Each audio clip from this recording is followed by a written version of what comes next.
The massive space station hung in the void like a crystal flower blooming in darkness. Ships from 12 different worlds docked at its many ports, each vessel carrying representatives to the most important meeting of the galactic year.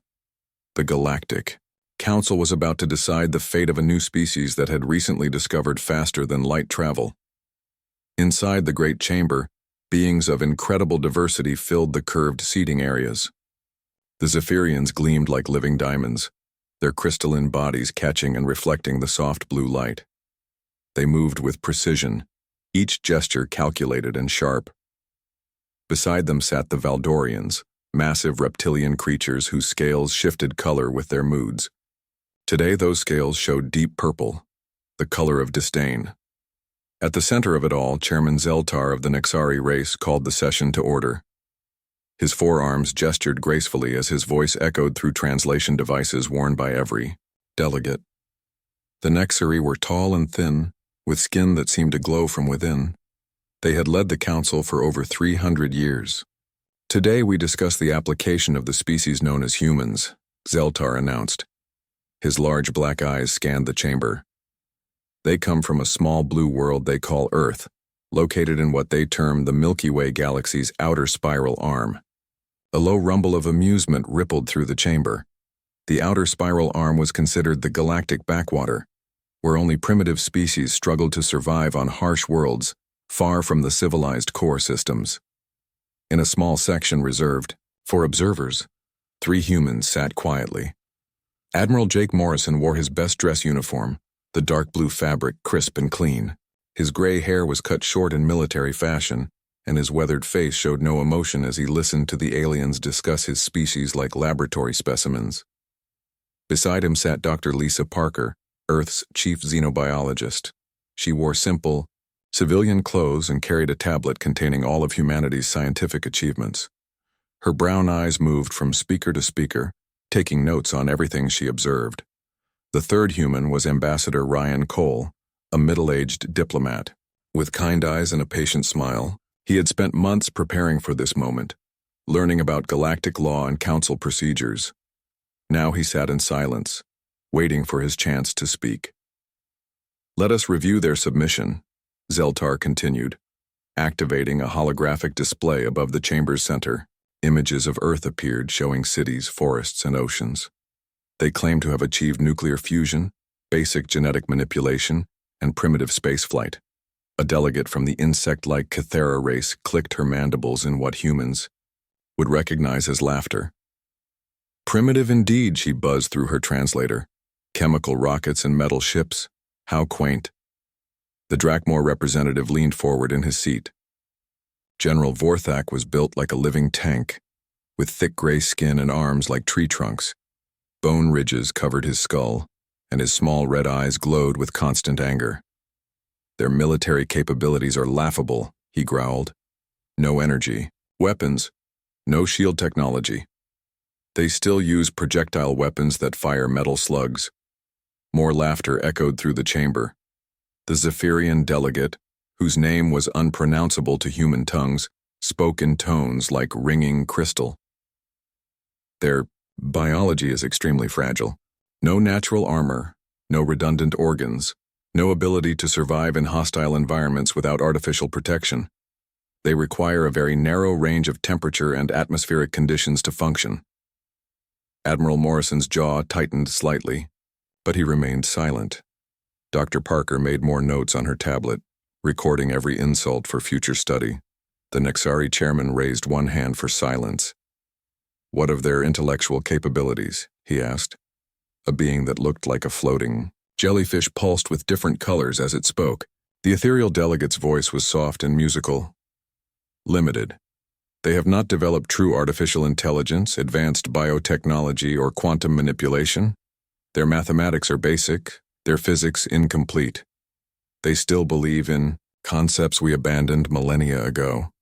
Ambassador Cole finally rose to his feet. "Honored Chairman, if I may address the council?" Zeltar looked mildly surprised, as if he had forgotten the humans were present. "Of course, Representative Cole.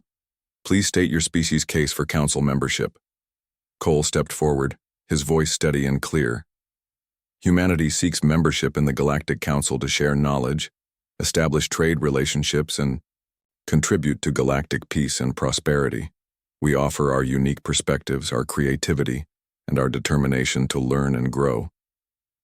The chamber fell silent for a moment, then erupted in what could only be described as patronizing amusement.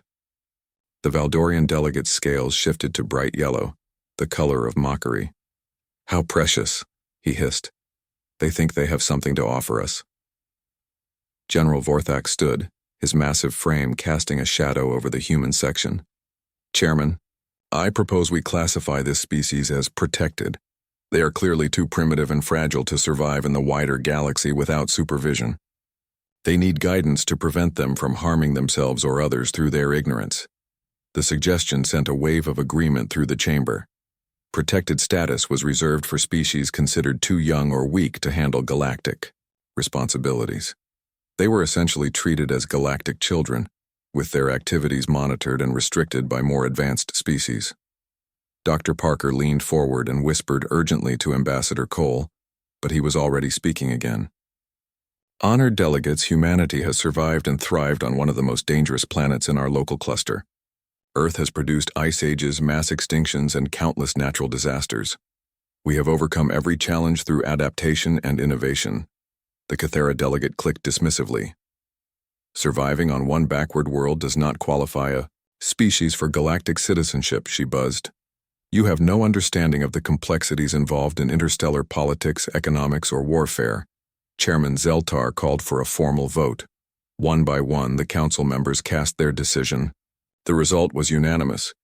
Humanity would be granted protected species status under the supervision of the Drakmor Empire. General Vorthak accepted the responsibility with a smile that showed too many sharp teeth. "The Drakmor will ensure these humans remain safe in their designated territories," he announced. "We will monitor their development and prevent them from advancing too quickly for their own good." The restrictions were immediate and harsh. Humans could trade only approved goods with approved species. They could not build military vessels larger than system defense craft. Their exploration beyond their home system would be limited and supervised. Most insulting of all, they would need permission from their Drakmor guardians for any major technological or social developments. Ambassador Cole's face remained diplomatic, but Admiral Morrison's hands clenched into fists. Dr. Parker continued, taking notes, her pen moving quickly across her tablet as she recorded every word, every insult, every restriction placed on her species. As the session ended and the delegates began to file out, the three humans sat in stunned silence. They had come seeking partnership and found condescension. They had offered friendship and received chains. The galaxy had made its judgment. Humanity was weak, primitive, and needed protection from the dangers of space. The council members returned to their ships, confident they had made the right decision. After all, what possible threat could such a fragile, backward species ever pose to the established order of things? None of them noticed Admiral Morrison's small smile as he watched them leave. None of them saw Dr. Parker upload her notes to a heavily encrypted transmission bound for Earth, and none of them paid attention to Ambassador Cole's final words as they departed the station. "Thank you for your time," he said quietly. "Humanity will remember this day." The council had spoken. Now it was humanity's turn to respond. 6 months had passed since the Galactic Council's decision, and the Drakmor Empire wasted no time establishing their authority over human space. Massive gray stations appeared at the edge of every human solar system, bristling with weapons and sensors that monitored every ship that came and went. Captain Susan Hayes stood on the bridge of the UES Defiance, one of the few ships humans were still allowed to operate beyond Earth's solar system. The vessel was small by galactic standards, barely 200 meters long, but it represented humanity's last taste of freedom among the stars. Through the main viewport, she could see the Drakmor monitoring station near Alpha Centauri, a ugly, metal structure that looked more like a fortress than a diplomatic outpost. Her communication officer, Lieutenant Danny Morris, looked up from his console with disgust written across his young face. "Captain, we're receiving another transmission. From the Drakmor station, Commander Zaktul wants to speak with you personally." Hayes sighed and straightened her uniform. She had dealt with Zactul many times over the past months, and each conversation left her feeling more frustrated than the last. "Put him through, Lieutenant." The main screen flickered to life, showing the familiar bulk of the Drakmor commander. Zactul was typical of his species, with thick gray skin and bone ridges covering his massive skull. His small red eyes glowed, with the kind of arrogance that came from absolute power over those weaker than himself. "Captain Hayes," Zactul growled, his voice like grinding stone through the translator. "You are traveling to the Kepler system again. State your business." Hayes kept her voice level and professional. "Routine supply run to the research station on Kepler 442c, Commander. Food, medical supplies, and equipment for the science team. Studying the planet's unique ecosystem." The Drakmor commander leaned forward, his bulk filling the screen. "The Kepler system is under review for mineral extraction. Human activity there may need to be suspended soon. Your species is too fragile for the dangerous work that will be required." The captain felt her jaw clench, but she forced herself to remain calm. "The research team has been there for 2 years, Commander. They've established safe protocols and are making important discoveries about adaptive biology." Zactul's laugh was like rocks falling down a mountain. Adaptive biology. How amusing. Humans studying adaptation when they can barely survive outside. Their narrow environmental requirements. He paused, seeming to enjoy her discomfort. "You have permission to complete the supply run, Captain, but be prepared for changes in the near future." The transmission ended, leaving Hayes staring at a blank screen. Around her, the bridge crew maintained their professional composure, but she could feel their anger and frustration. Every human in space had similar experiences with their Drakmor guardians. Every day brought new restrictions, new condescension, new reminders that humanity was considered little more than galactic children who needed constant supervision. On the planet's surface below, Dr. Kevin Wright was discovering exactly what those changes might involve. The tall, thin scientist had spent most of his adult life studying rare minerals, and what he had found in the caves of Kepler 442c was beyond anything he had imagined. The crystalline formations contained elements that didn't exist anywhere else in known space, with properties that could revolutionize energy storage and transmission. His excitement was short-lived. Within hours of transmitting his preliminary findings to Earth, Drakmor ships appeared in orbit. Commander Vextar, Zactul's superior, arrived on the surface with a full military escort and immediately claimed jurisdiction over the discovery. "These minerals are too dangerous for human extraction," Vextar announced, his massive form dwarfing the human scientists gathered in their small research station. "Your species lacks the technology and durability to safely harvest such materials. The Drakmor Empire will establish proper mining operations here." Dr. Wright stepped forward, his voice shaking with controlled anger. "Commander, we discovered these deposits. Our people have been studying this planet for years. We understand its dangers and have developed safe extraction methods." The Drakmor commander's bone ridges shifted in what his species considered amusement. "Dr. Wright, your understanding is limited by your primitive technology and fragile biology. These crystals emit radiation levels that would kill humans within minutes of exposure. Only Drakmor physiology can safely handle such materials." What the commander didn't mention was that the Drakmor intended to sell the refined crystals back to humanity at prices 10 times their actual value. It was a pattern that had emerged across human space. Wherever humans discovered something valuable, the Drakmor would claim it was too dangerous for human development, establish their own operations, and then profit from selling the results back to their wards. Meanwhile, in a secret facility hidden in an asteroid belt far from Drakmor sensors, brilliant human minds were working on solutions the galaxy had never imagined. Dr. Rachel Turner, one of Earth's most gifted engineers, led a team that included physicist Dr. Alex Chen and military strategist Colonel Nathan Cross. They had been working in complete secrecy since before the Council's decision, developing technologies that would have shocked the galactic community. Dr. Turner stood before a massive holographic display showing the completed designs for humanity's first true starship. Unlike the crude chemical rockets the aliens mocked, this vessel used quantum tunnel drives that could fold space itself. Its adaptive shielding could absorb and redirect any known form of energy weapon, while its hull was constructed from materials that could repair themselves at the molecular level. "The prototype is ready for testing," Dr. Chen announced, his voice filled with quiet excitement. "The quantum tunneling effect is stable, and we've solved the navigation problems that plagued the early simulations." Colonel Cross, a stern man with gray hair and calculating eyes, studied the tactical displays. "What about weapon systems?" Dr. Turner smiled, the expression both proud and dangerous. "Better than anything the galaxy has seen. Our adaptive plasma systems can modify their output in real time to counter any defensive measures. And the neural targeting networks can track and engage thousands of targets simultaneously." The secret project had been funded by private corporations and hidden from both Earth's government and Drakmor surveillance. Humanity's greatest minds had been quietly recruited, told they were working on theoretical research while actually building the tools of revolution.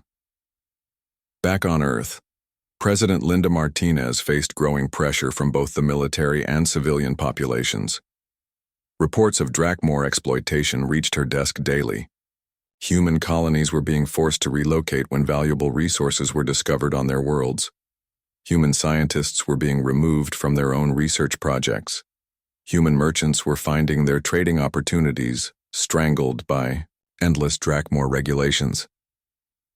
The breaking point was approaching, but it would come from an unexpected source. On the colony world of New Boston, 50,000 humans were about to learn just how little their Drakmor guardians valued human life. Admiral Jake Morrison sat in his office at Fleet Command, reading reports that made his blood boil. Every day brought new evidence that the Galactic Council's protection was actually systematic exploitation. His aide, Commander Lisa Rodriguez, entered with the latest intelligence briefing. "Admiral, we're receiving concerning reports from New Boston," she said, her voice tight with worry.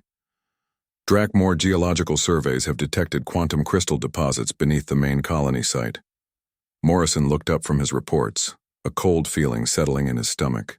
He had seen what happened when the Drakmor found valuable resources on human worlds. "How long before they claim jurisdiction?" "Intelligence suggests they're already preparing to issue an evacuation order," Rodriguez replied. "Commander Vorketh's battle group is moving toward the system now." The Admiral stood and walked to his window, looking out at the Earth that hung in space beyond. Somewhere out there, Dr. Turner's secret project was nearing completion. Soon, humanity would have to make a choice between accepting their chains or breaking them completely. The Drakmor thought they were dealing with a weak, primitive species that would accept any treatment as long as they were allowed to survive. They were about to learn just how wrong that assumption was. In the depths of space, hidden shipyards worked around the clock. Human engineers who had been dismissed as primitive were putting the finishing touches on vessels that would rewrite the rules of galactic warfare. The galaxy had underestimated humanity once. It would not get the chance to make that mistake again.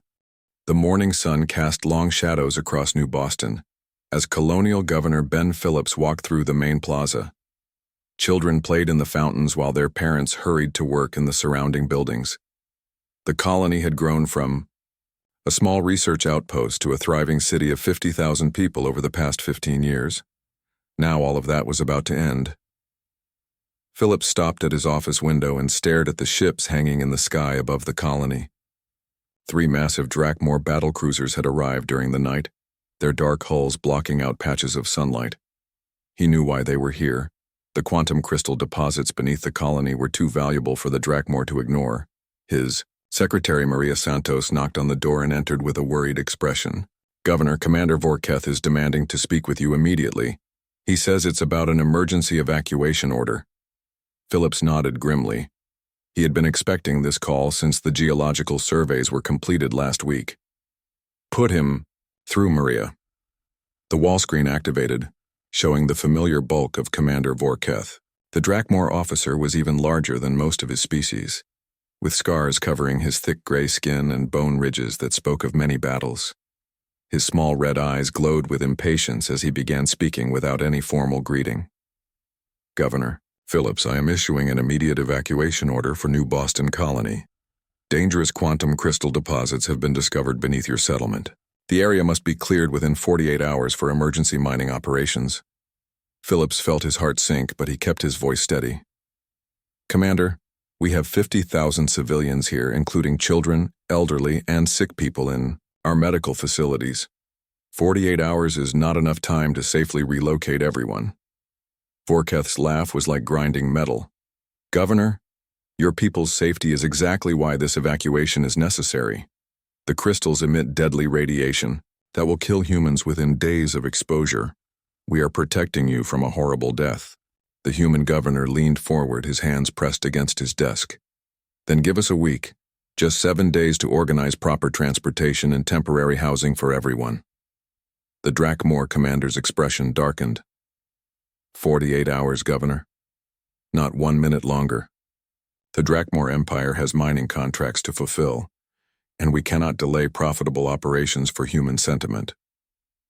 The transmission ended, leaving Phillips staring at a blank screen.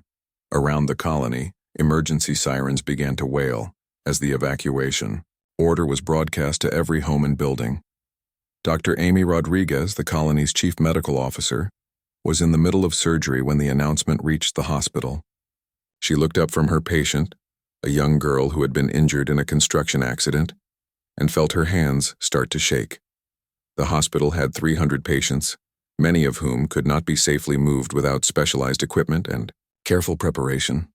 She finished the surgery and immediately called her staff together. Nurses, doctors, and technicians gathered in the main conference room, their faces showing the same mixture of fear and anger that she felt. We have critically ill patients who cannot be moved quickly, Dr. Rodriguez explained to her team. Premature, babies in intensive care, people on life support, patients recovering from major surgery.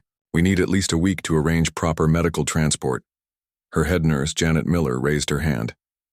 Doctor, what if we refuse to leave? What if we tell them the patients will die if we move them too quickly? Dr. Rodriguez had been wondering the same thing. I don't know, Janet. I honestly don't know what they'll do. Across the colony, similar scenes were playing out. Sheriff Paul Johnson met with his deputies and the volunteer security force that helped keep order in New Boston. They were good people, farmers and shopkeepers and teachers who had signed up to help their neighbors. Now they faced the possibility of having to choose between their duty to protect the colonists and the overwhelming military power of the Drakmor Empire. What are our options, Sheriff? Asked Deputy Mike Turner, a young man who had moved to New Boston with his wife and daughter just 2 years ago. Can we fight them? Johnson looked around the room at faces he had known for years. These were not soldiers. They were ordinary people with families and jobs and dreams that were about to be crushed. Mike, they have battle cruisers in orbit, and we have security pistols and riot gear. Fighting them would be suicide. But even as he said the words, Johnson was thinking about the emergency weapons cache hidden in the old mining tunnels outside town. Every human colony had such hidden supplies stored away in case of emergency. They had been placed there years ago by people who understood that sometimes protection meant being able to protect yourself. The evacuation began the next morning, but it quickly became clear that 48 hours was not enough time. Families struggled to pack their belongings while transport ships arrived to carry them away to overcrowded refugee camps on other worlds. The elderly and disabled moved slowly, helped by volunteers who refused to leave anyone behind. By the afternoon of the second day, thousands of people had been evacuated, but thousands more remained. The hospital was still trying to stabilize patients for transport. Families were searching for missing relatives. Children were crying for toys and pets that had been left behind in the rush. That was when Commander Vorketh lost his patience.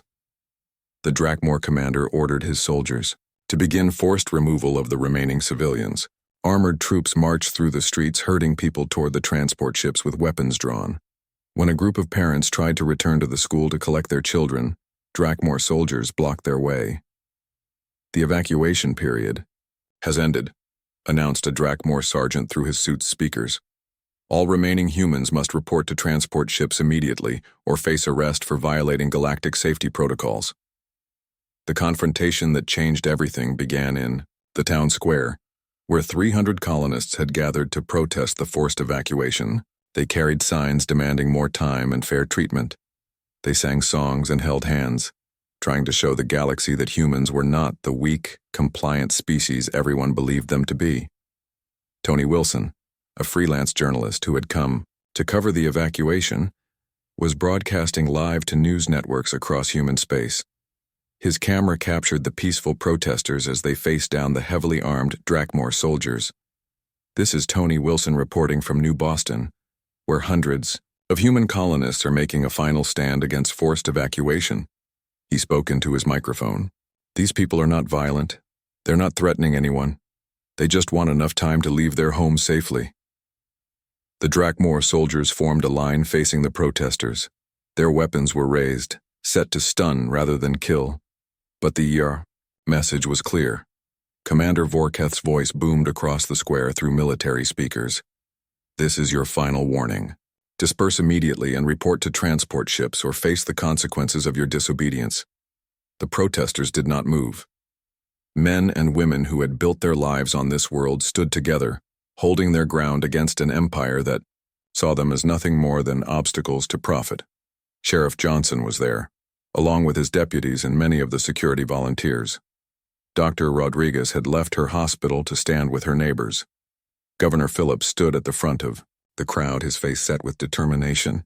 "We are not resisting evacuation," Phillips called out to the Drakmor soldiers. "We are simply asking for reasonable time to protect our most vulnerable citizens.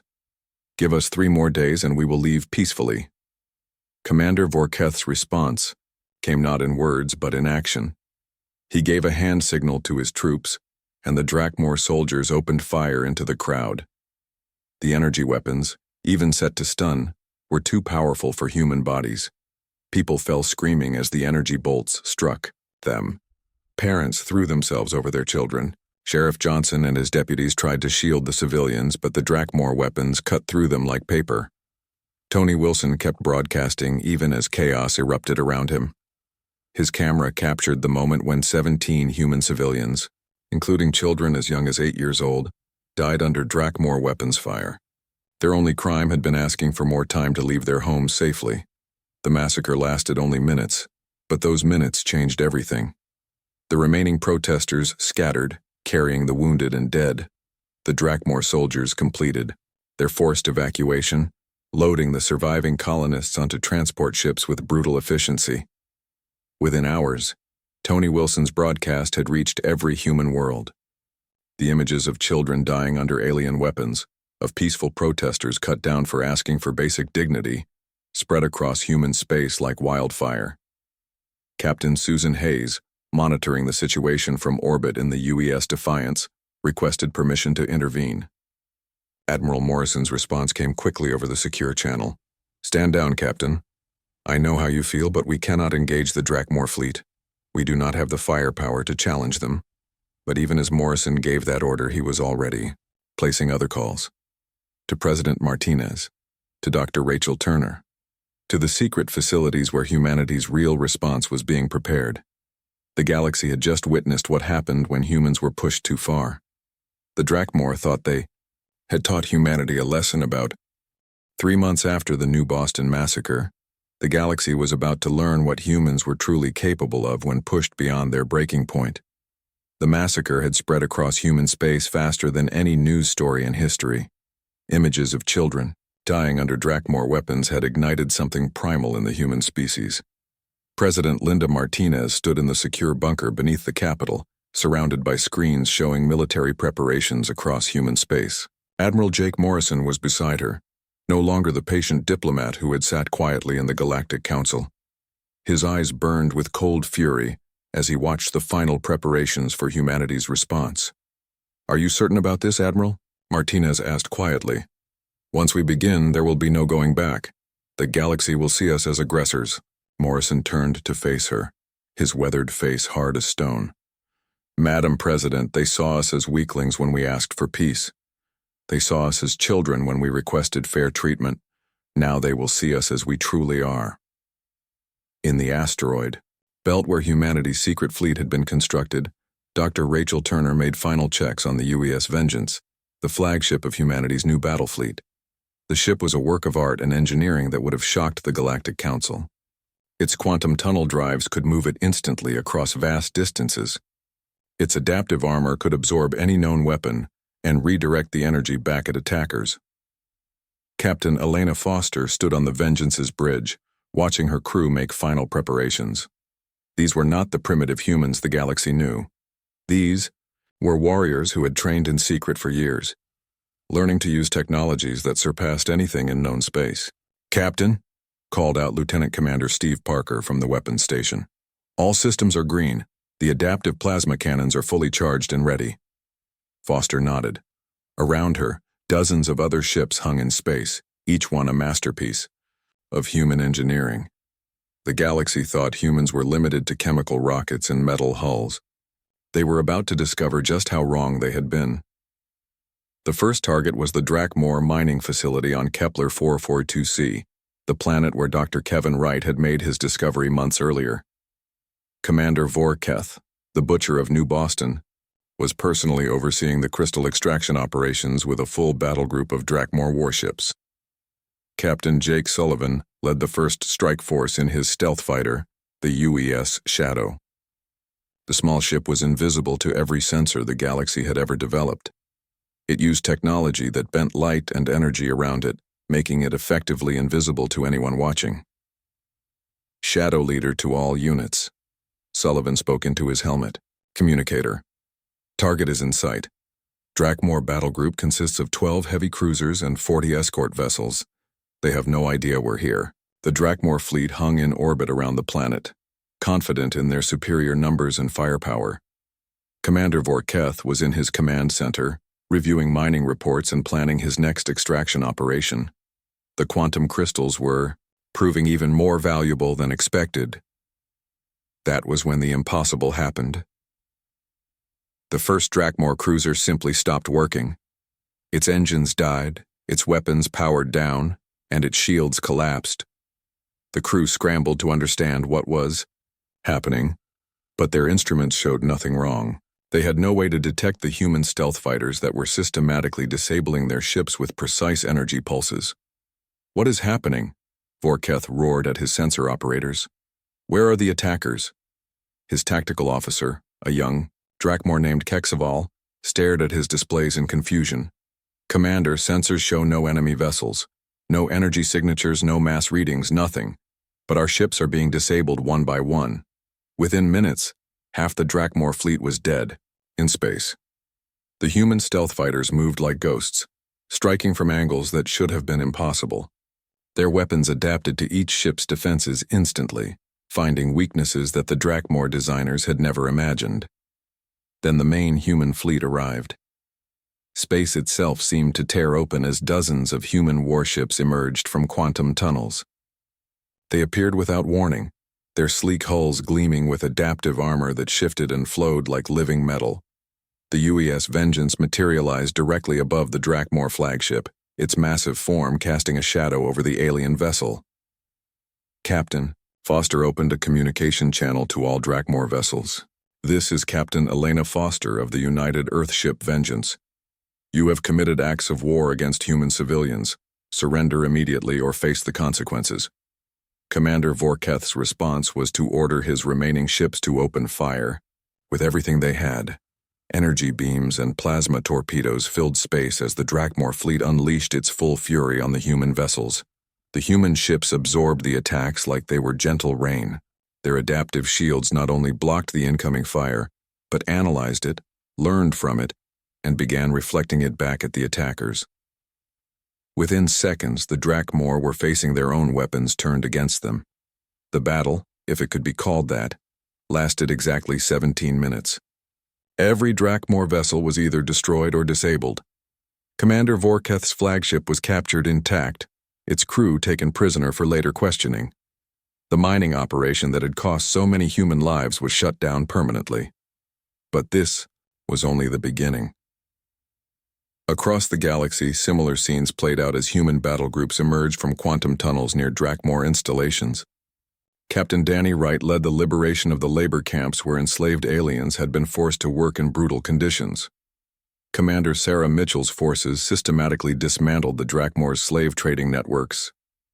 The Galactic Council received reports of impossible human victories from every corner of their territory, ships that could appear and disappear at will, weapons that adapted to any defense, armor that turned enemy attacks back on themselves. It was technology that violated everything they understood about physics and warfare. Chairman Zeltar called an emergency session, but the human representatives did not answer. Instead, Admiral Morrison appeared on every communication channel in galactic space, his message broadcast to billions of beings across thousands of worlds. "People of the galaxy," Morrison began, his voice calm but filled with steel. "For too long you have believed humans were weak. You treated us as children to be protected and controlled. You stood by while the Drakmor Empire murdered our civilians and stole our resources. That ends now." The Admiral stood before images of human fleets moving across the galaxy, not as conquerors, but as liberators. Humanity withdraws from all galactic treaties and recognizes no authority over our people except our own. Any species that wishes peaceful relations with us may request them. Any species that threatens human lives or freedom will face the full power of the Human Colonial Federation.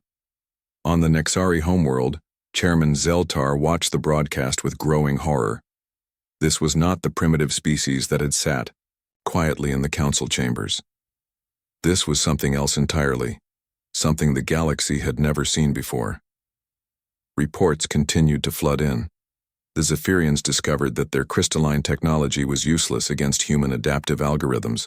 The Valdorians learned that human ships could phase through solid matter, making their mighty armor meaningless. The Kethera found that their insectoid precision was no match for human creativity and unpredictability.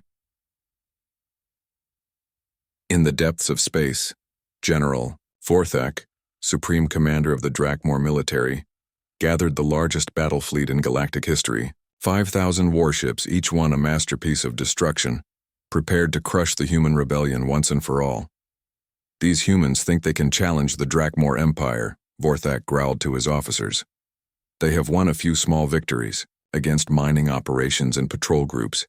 Now they face the full might of our military. We will show them what real power looks like." But even as he spoke, human long-range sensors were watching his fleet gather. Dr. Rachel Turner was already designing new weapons specifically to counter Drakmor tactics. Captain Foster was planning strike operations that would make the Kepler attack look like a training exercise. The galaxy had spent centuries believing that might made right, that the strong could do whatever they wished to the weak. They had forgotten that sometimes the quiet ones, the ones who seemed harmless, were simply waiting for the right moment to show their true nature. Humanity had been underestimated for the last time. The galaxy was about to learn what happened when you pushed a species that had evolved on a world where everything tried to kill them. The war was just beginning, and humanity intended to finish it. The Galactic Council chamber had never been so quiet. Representatives from 11 species sat in stunned silence as reports continued to flood in from across the galaxy. Human fleets were appearing everywhere, not as invaders but as something far more dangerous to the established order. They were liberators. Chairman Zeltar's forearms trembled as he read the latest intelligence briefing. On 17 different worlds, human forces had arrived to free enslaved populations. They had destroyed slave markets that had operated for centuries. They had shut down mining operations that used forced labor. Most shocking of all, they were offering protection to any species willing to renounce oppression and exploitation. The Zephyrian delegate, her crystalline body flickering with nervous energy, spoke first. "How is this possible? Our intelligence said humans had primitive technology, chemical rockets and metal ships." General Vorthak of the Drakmor Empire stood slowly, his massive frame casting shadows across the chamber. His red eyes burned with rage and humiliation. "The humans have been lying to us, playing weak while secretly building a war fleet that surpasses our own technology. But it was worse than that, and everyone in the chamber knew it. The humans had not simply built better weapons. They had fundamentally changed the rules of galactic warfare. Their ships could appear anywhere instantly. Their weapons adapted to any defense in real time. Their armor turned enemy attacks back on the attackers. On the bridge of the UES Indomitable, Fleet Admiral Jake Morrison watched the liberation of the Altair system unfold before him. The Drakmor had used this system as a major slave trading hub for over 200 years. Millions of beings from dozens of species had been bought and sold here like cargo. Captain Danny Wright's task force had arrived first, using their quantum tunnel drives to appear directly above the slave markets. The Drakmor guards had opened fire immediately, but their weapons were useless against human adaptive shielding. Within minutes, the orbital platforms were disabled, and human Marines were freeing the prisoners. "Admiral," called out Commander Lisa Rodriguez from the communication station, "we're receiving surrender requests from 47 Drakmor installations across the system. They're offering to release all slaves in exchange for safe passage." Morrison nodded grimly. "Grant them safe passage, but monitor their departure. Any ship that tries to take slaves with them gets disabled and boarded." The liberation of Altair was being broadcast live across galactic communication networks by human news crews. The galaxy watched in amazement as beings who had lived their entire lives in chains walked free for the first time. Children who had never seen sunlight stepped onto transport ships that would take them home. But the most shocking moment came when Admiral Morrison himself appeared on the broadcast, speaking directly to every world in known space. "People of the galaxy," Morrison began, his voice calm but filled with absolute authority. "Today marks the end of an old order and the beginning of something new. For too long, the strong have preyed upon the weak. The Galactic Council has allowed slavery, exploitation, and murder to continue unchecked while claiming to maintain peace." Behind him, images showed human fleets moving across the galaxy. Not conquering but protecting. Not enslaving but freeing. The contrast with the old galactic order could not have been clearer. "Humanity offers a new way," Morrison continued. "We will protect any species that renounces oppression. We will trade with any world that treats its people with dignity. We will defend any civilization that values individual freedom over collective power." The message sent shockwaves through the Galactic Council. This was not a declaration of war or conquest. It was something far more dangerous. It was a declaration of moral superiority, backed by overwhelming military force. Chairman Zeltar finally found his voice. "We must negotiate with them, offer them full council membership, equal status, anything they want. This situation is spiraling beyond our control." But even as he spoke, reports were coming in of human fleets approaching the Council's own core systems. The Nexari homeworld, seat of galactic government for 3 centuries, was now within range of human weapons that could destroy entire planets. General Vorthak slammed his fist on his chair's armrest. "I have assembled the largest battle fleet in galactic history. 5,000 ships, each one capable of destroying entire human colonies. Let them face the full might of the Drakmor Empire." What the general did not know was that human long-range sensors had been tracking his fleet for weeks. Dr. Rachel Turner and her team had analyzed every ship, every weapon, every tactical doctrine the Drakmor used. They had designed specific countermeasures for each threat. The final battle of the war took place in the empty space between the Vega and Altair systems. Vorthak's massive fleet emerged from hyperspace in perfect formation, a wall of gray metal and deadly weapons that stretched across thousands of kilometers. They found the humans waiting for them. Captain Elena Foster commanded the human fleet from the bridge of the UES Vengeance. Around her, 300 human warships hung in space like predators waiting to strike. They were outnumbered 16 to 1, but every person in the human fleet knew the numbers did not matter. "General Vorthak," Foster spoke over the open communication channel. "You are responsible for the murder of 17 human civilians on New Boston. Surrender now and your crews will be treated according to galactic law." Vorthak's response was to order the immediate destruction of every human ship. 5,000 Drakmor vessels opened fire simultaneously, filling space with enough energy to destroy entire star systems. The human ships absorbed it all. Their adaptive shields not only blocked the massive attack, but analyzed every weapon signature, every energy frequency, every tactical pattern. Within seconds, the human fleet began returning fire with weapons specifically tuned to penetrate Drakmor defenses. But this was not the random destruction the galaxy expected from warfare. Every human shot was precisely aimed. Drakmor weapon. Systems were disabled without destroying the ships. Engine cores were shut down without killing the crews. It was surgical precision on a scale that had never been seen before. The battle lasted 43 minutes. When it was over, the largest military fleet in galactic history hung dead in space, its crews alive, but their ships completely disabled. General Vorthak himself was taken prisoner aboard his flagship, forced to watch as human marines rescued thousands of slaves from his ship's cargo holds. The message to the galaxy was clear. Humanity possessed not just superior technology, but superior restraint. They could have killed millions, but chose instead to simply remove the threat while preserving life wherever possible. Within days, requests for protection began flooding in from species across the galaxy. The ethereals, tired of being exploited for their psychic abilities, asked for human protection. The Kepler colonists, whose worlds had been strip-mined by the Council races, requested human aid in rebuilding.